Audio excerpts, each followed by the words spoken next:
ভাই, তুমি কি পাগল হয়ে গেলে নাকি? আমি তোমাকে ডেকে নিয়ে এলাম চা খেতে, আর চায়ের বিল কিনা তুমি দিতে চাচ্ছ? এটা কোনো কথা ভাই? তুমি আমাকে যতই পর ভাবো না কেন, আমি কিন্তু তোমাকে নিজের ভাইয়ের মতো দেখি। করিম চাচা, এই নাও তোমার চায়ের 20 টাকা। আব্দুল্লাহ ভাই, তুমি বাজার করা নিয়ে চিন্তা করো না, আমি তো বাজার করেই নিয়ে এলাম। এই ধরো, এখানে হাফ কেজি বেগুন আর 1 কেজি আলু আছে, এগুলো তুমি তোমার বাড়িতে নিয়ে যাও। আজকের দিনটা কষ্ট করে কাটিয়ে দাও, তারপর আমি খুঁজে দেখি তোমার জন্য কোনো কাজের ব্যবস্থা করতে পারি কিনা, ইনশাল্লাহ। ওসমানের কথায় আব্দুল্লাহ ভীষণ খুশি হয়ে যায়। তারপর সে ওসমানকে সালাম দিয়ে আলু আর বেগুন নিয়ে বাড়িতে চলে আসে। আসসালামু আলাইকুম হালিমা, নাও বাজারগুলো ধরো। ওয়ালাইকুম আসসালাম। কি ব্যাপার, আপনি পলিথিনে করে সবজি নিয়ে এলেন যে? তার মানে এগুলো আমাদের জমির সবজি না, কেনা সবজি? হ্যাঁ, এগুলো কেনা সবজি হালিমা। সবজিগুলো আমাকে ওসমান ভাই দিয়েছে।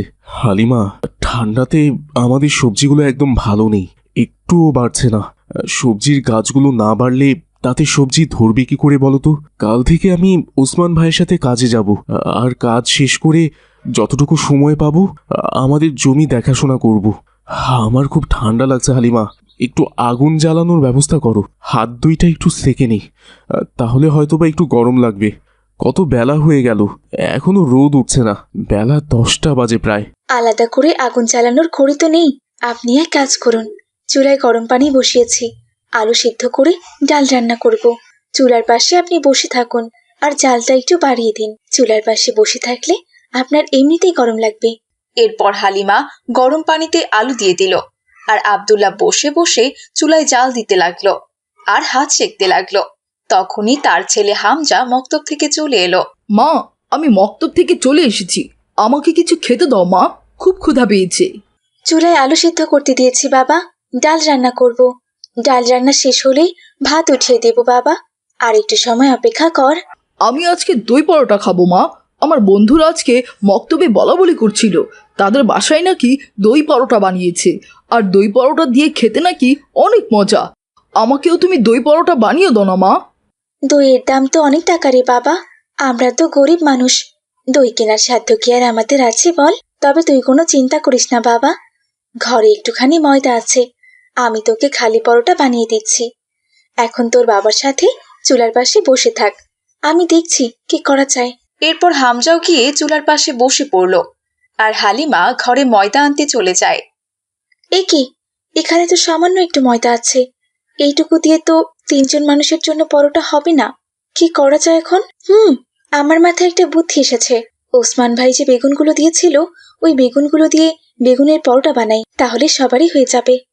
যেমন ভাবনা ঠিক তেমনই কাজ। হালিমা বেগুনগুলো পিষে পরোটা বানাতে শুরু করলো। মা, তুমি এগুলো কি বানাচ্ছ?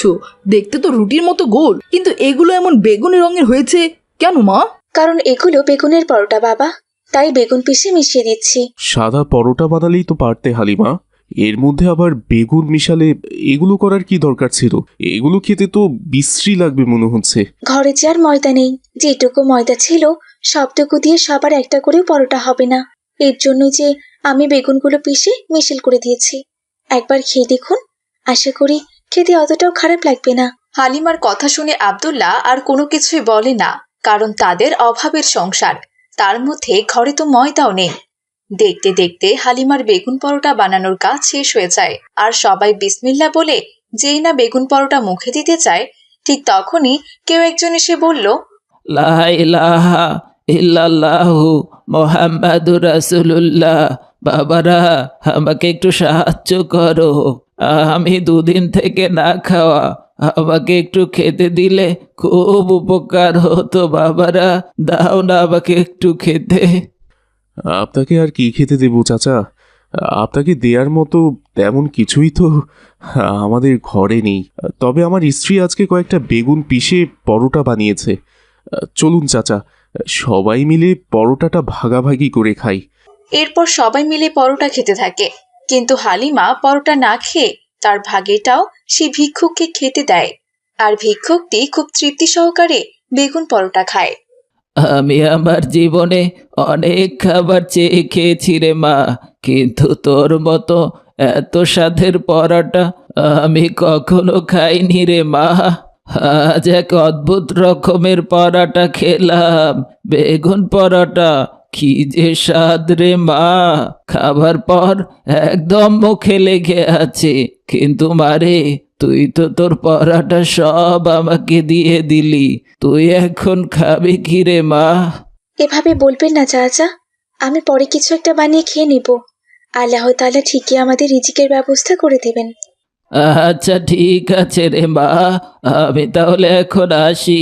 আল্লাহ যেন তোদের ভালো করে, যে কোনো উপায়ে আল্লাহ যেন তোদের রিজিকের ব্যবস্থা করে দেয়। এই বলে ভিক্ষুকটি সেখান থেকে চলে যায়। আসলেই হালিমা, বেগুন পরোটার স্বাদটা ভোলার মতো নয়, সত্যি অনেক দারুণ খেতে হয়েছিল। আচ্ছা, এক কাজ করলে কেমন হয় বলো তো? তুমি আমাকে বাড়ি থেকে বেগুন পরোটা বানিয়ে দেবে, আর আমি রাস্তার ধারে ছোট্ট একটা দোকান দিয়ে সেখানে বেগুন পরোটাগুলো বিক্রি করব। সে না হয় বুঝলাম, কিন্তু একটা ব্যবসা করতে গেলে তো প্রথমে কিছু পুঁজির দরকার হয় বলুন। কিন্তু আমাদের কাছে তো তেমন কোনো টাকা পয়সা নেই। আরে তুমি চিন্তা করো না, আমি ওসমান ভাইয়ের থেকে কিছু টাকা ধার নেব, সে আমায় না করবে না। এরপর আব্দুল্লাহ ওসমানের থেকে কিছু টাকা ধার নিয়ে আসে আর বেগুন পরোটা বানানোর জন্য সমস্ত উপকরণ কিনে নিয়ে আসে। এরপর হালিমা বেগুন পরোটা বানিয়ে দেয়, আর আব্দুল্লাহ রাস্তার ধারে ছোট্ট একটা দোকান দিয়ে বেগুন পরোটাগুলো বিক্রি করতে থাকে। বেগুনি রঙের এমন অদ্ভুত বেগুন পরোটা দেখে সবাই আব্দুল্লাহর দোকানে ভিড় জমায় আর মজা করে বেগুন পরোটা খেতে থাকে। দেখতে দেখতে আব্দুল্লাহর সমস্ত বেগুন পরোটা বিক্রি হয়ে যায়। তারপর সে বাড়ি চলে আসে। আচ্ছা, আজ কত টাকা লাভ হলো? আর আপনার কি মনে হয়, আমরা কি ব্যবসা করতে পারবো? যা হয়েছে শুকুর আলহামদুলিল্লাহ, আজ আমাদের 1000 টাকার মতো লাভ হয়েছে গো। আমি তো ভাবতেই পারছি না এতটুকু সময়ের মধ্যে আমরা এত টাকা আয় করব। আজ থেকে আমি প্রতিদিন ওসমান ভাইয়ের সাথে কাজে যাব, আর কাজ থেকে ফিরে বিকেলবেলা পরোটার দোকান সামলাবো। তাহলেই আল্লাহ তাআলার রহমতে আমাদের সব অভাব দূর হয়ে যাবে। এরপর আব্দুল্লাহ তার ভাবনা মতোই কাজ করে।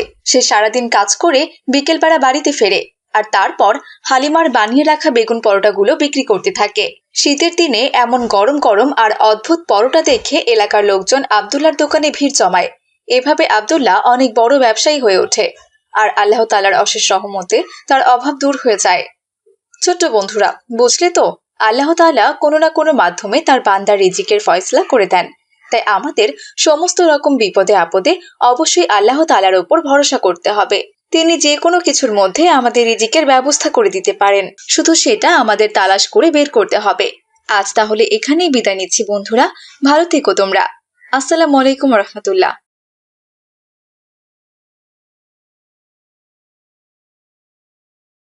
মিলি আর জান্নাতুল স্কুলের বাইরে দাঁড়িয়ে ফুচকা খাচ্ছিল। তখনই তারা দেখলো দূর থেকে একটা মোটা মহিলা তাদের দিকে আসছে। এই জান্নাতুল, ওই দেখ দেখ, একটা হাতি আসছে এদিকে। হাতি? কোথায় হাতি? কই, আমি তো দেখছি না। কি বলছিস কি? তুই দেখতে পাচ্ছিস না? ওই তো আমাদের দিকেই তো এগিয়ে আসছে। ওই দেখ। তুই কি ওই মোটা আন্টিটার কথা বলছিস মিলি? সে না তো আর কার কথা বলবো? বাবা রে বাবা, কি মোটা রে বাবা! উনি সারা দিন রাত কি খায় বলতো? ও মা, কে কে একদম মোটা হাতির মতো শরীর বানিয়েছে দেখ, দেখতে কেমন বিচ্ছিরি লাগছে। আস্তাগফিরুল্লাহ, এভাবে কেন বলছিস মিলি? কাউকে তার উচ্চতা, নাম এবং শারীরিক গঠন নিয়ে ঠাট্টা বিদ্রুপ করা একদম উচিত নয়। ওসব কথা বলে কাউকে অসম্মান করলে আল্লাহ তাআলা আমাদের উপর নারাজ হতে পারেন। তাছাড়া এটা একটা কবিরা গুনাহ, সেটা ভুলে গেলে আমাদের চলবে না। ধুর, তুই চুপ কর তো। তোর জন্য একটু শান্তি করে দুষ্টুমিও করতে পারি না, সব সময় হাদিস টেনে আনিস তুই। যাই হোক, হাতিটা মনে হচ্ছে এদিকেই আসছে। ওরে বাবা, হাতিটা আবার আমাদের কথা শুনে ফেললো নাকি রে? যদি এসে জিজ্ঞেস করে আমি তাকে কিছু বলেছি কিনা, তুই কিন্তু একদম কিছু বলবি না জান্নাতুল, এই আমি তোকে বলে দিলাম। এই যে বাচ্চারা, শুনছো? তোমাদের স্কুলের অফিস রুমটা কোন দিকে, আমাকে একটু বলবে? ও আচ্ছা, আপনি অফিস রুমে যাবেন? আমি তো আরো ভয় পেয়ে গিয়েছিলাম। অফিস রুম তো 3 তলায়। আপনাকে একটু কষ্ট করে সিঁড়ি দিয়ে 3 তলায় উঠতে হবে আন্টি। কি, পারবেন তো? আসলে আমাদের স্কুলের লিফটটা কদিন ধরে নষ্ট হয়ে পড়ে আছে, তাই আপনাকে একটু কষ্ট করতেই হবে। কিন্তু মিলি, অফিস রুম তো... এই তুই চুপ কর তো, তুই কিছু জানিস নাকি? হ্যাঁ আন্টি, আপনি জানতো? মাশাল্লাহ, তোমরা আমার অনেক বড় উপকার করলে। জাযাকাল্লাহু খায়রা। এই বলে নুসরাত তার মোটা শরীর নিয়ে সিঁড়ি দিয়ে উপরে উঠতে লাগলো। দোতলা অবধি উঠতেই নুসরাত হাঁপিয়ে গিয়েছিল। সে কিছুক্ষণ দাঁড়িয়ে থেকে আবারও 3 তলায় উঠতে লাগলো। 3 তলায় পৌঁছতেই সে জোরে শ্বাস নিতে শুরু করলো, কিন্তু সে আশেপাশে তাকিয়ে কোনো অফিস রুম দেখতে পেল না। সেখানে সবগুলোই ছিল ক্লাসরুম। এখানে তো কোনো অফিস রুম দেখতে পাচ্ছি না। বাবারে বাবা, এই 3 তলায় উঠতেই তো আমার জীবন বেরিয়ে গেল। ওই তো একটা লোক এদিকে আসছে।